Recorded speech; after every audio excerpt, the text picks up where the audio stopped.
Hello sa inyo. Meron nga pala ako ditong car remote duplicator. At itatry kong i-duplicate itong dati. So, samahan nyo akong mag-duplicate. So, ang una dito ay pipindutin mo yung button 1 at button 2 hanggang sa umilaw ito ng 3 beses. Itong LED niya. So, sige. Yan, umilaw na ng 3 beses. Tapos, bibitawan natin yung button 2, pero yung button 1 nandito pa rin.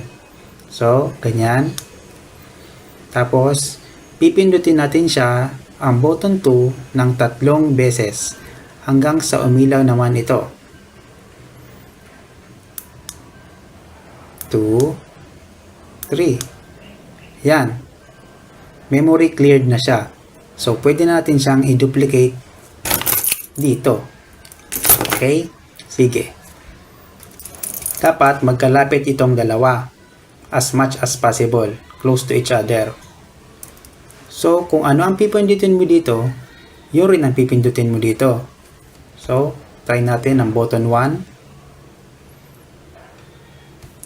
Press and hold pala. Press and hold. Dito rin. Press and hold. Yan, umilaw na. Kung sabihin, nakopya na yung button 1. So, itry naman natin yung button 2. Button 2. And then, up. Button 2 is done. Button 3 naman.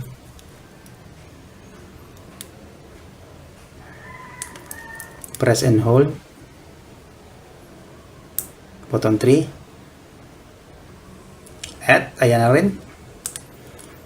And button 4.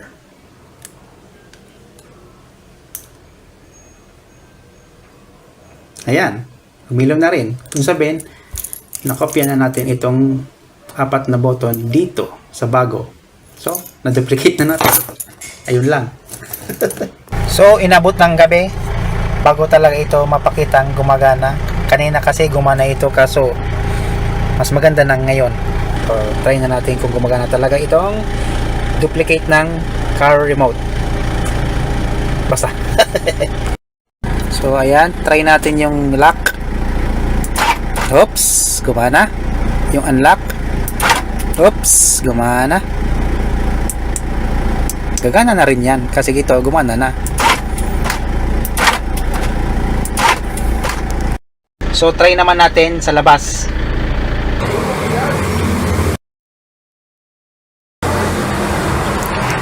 Button 1,